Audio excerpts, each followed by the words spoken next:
about this now. Julian Williams will defend. We talked about this before, but it's now official. Will defend its WBA and IBF junior middleweight titles against Jeison Rosario in the main event of a PBC on Fox card in La Quarria Center. I think that's in Philly, right? On January 18th. Co-main event, though. This is the fight I'm excited about. Jezreel Corrales versus Little B-Hop Chris Colbert. Yes. You know, Gary, for a while now, we've been talking about prospects that have needed a step up. Like, they're just ready for it. Chris Colbert's been one of those guys, you know, in the vein of Tanahara, Virgil Ortiz, Rashidi Ellis, Shakur Stevenson. Like, the list goes on, honestly, of prospects that need to step up. Chris Colbert's in that list of guys that clearly have had enough, intro fights to professional boxing. He can take the step up to the top 10 level. And he is. And he is against Jezreel Corrales. Oh, God. God, I love that fight. Mwah.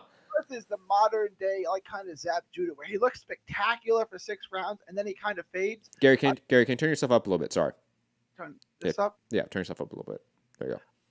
Corrales is the modern day Zab Judah, where he looks spectacular and outboxes everyone for the first half of the fight, and then he fades. Yep. I do think Colbert will win, but this is a heck of a test. I like this. This is the kind of fight where you go from prospect to contender. If he beats Corrales, he's a legitimate contender. I keep thinking Little B-Hop is from Philly because his name is Little B-Hop, but he's not. He's from New York. I can see the issue there. I can definitely see that. Obviously, I'm not a big fan of the main event. I mean, Jeison Rosario lost to Nathaniel Gallimore, right? Am I remembering? Yeah, on Showbox. No, I don't need to see that. I don't need to see J-Rock, who's really, speaking of career renaissances on other shows on lately, guys that have sort of put it together late in their careers. J-Rock is doing that. I don't want to see this fight. We didn't get the Jarrett Hurd rematch. I was like, oh, that sucks. But we got the Ezra and Laura fight. Oh, okay. That fight got scrapped too. And now we're getting Jeison Rosario, which fucking sucks. But hey, at least we get Jezreel Corrales, Chris Colbert, which I am so excited for. Honestly, I could just use that. I know that's not worthy of a Foxman event, but if that was the Foxman event, I am psyched for this card. You just put a shitty main event on top of it. Sorry, guys. Sorry, PBC fans. I want to address that main event, right? Because they wanted the Hurd fight. It didn't happen. Mm-hmm. So he's taking a homecoming fight, a victory lap, and it's not that big. It's a guy who it took him a long time to get to that world title. He's got it now. I think he's entitled. If he weren't going to do the rematch straight away, which was up to her, that was Hurd's decision. Why not? What's wrong with him taking a victory lap? I just wish it wasn't 9 months later, right? If you wanted to do this, you should have did it 4 or 5 months after the Hurd fight. Yeah, I think that's probably the combined issue that makes it more of an issue, right, for me, is that it has been 9 months of you not fighting anyone. Now it's going to be a tune-up. What have you been doing? You wasted all that momentum in a way. Similar, Danny Garcia. We talked about this, I think, on yesterday's show, right, that he knocked out Adrian Granados. He was supposed to fight Garcia in August. That didn't happen. And he has just done nothing in that meantime. I honestly think was Danny Garcia's best performance at 147 was the Granados fight. Yes, it was. I thought he looked the best he's been since probably the Matisse fight. We hadn't seen a vintage Danny Garcia performance in a while, to be honest, and that was it. And against a name that I thought was going to be a tough out for him, to be honest. I thought Granados was going to give him some work. He gave Sean Porter some work. He wasn't any work for Danny Garcia. I just don't understand these momentum halts that these fighters are seemingly choosing to do. I think if some of these guys wanted that sort of tune-up fight in between that stay busy fight, they could have had that in the meantime. Maybe the budget's not there for those fights, but then again, we're still getting it. We're still getting the Williams Rosario tune-up fight. We're still probably going to get the Danny Garcia tune-up fight in January, but that's probably more so due to Earl Spence's car crash. But we're still getting these tune-up fights combined with now a 9-month year layoff in between, which just makes no sense. If you had to guess for the J-Rock and Rosario fight, what do you think their purses would be? I know you don't know. It wasn't released that I know, but if you had to guess, what would you think they're getting paid? I think 600 and 200. Probably around. I think Williams probably get paid a little bit more, maybe like 750.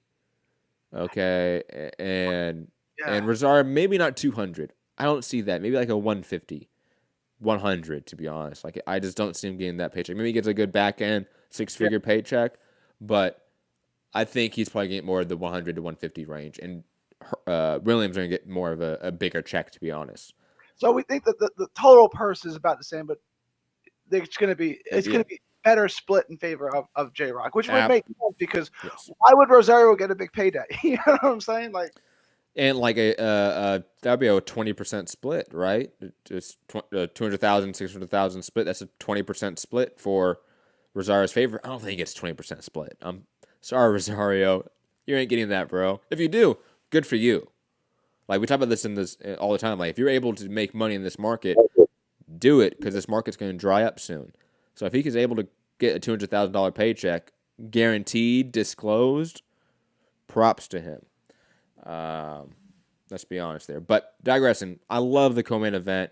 I just wish Rosario was better because you got a Philly guy fighting a Dominican in a Northeast market. Like, you could do really well, but like Rosario, he's not good. Like, you know what I'm saying? Like, you want me to come out and support if I'm a Dominican in the Northeast, in New York or Philly, you want me to come out and support a guy who's not good? You know what I'm saying? It's like, I feel like Diaz was good enough. I'd come out and support him. But Jeison Rosario, yeah.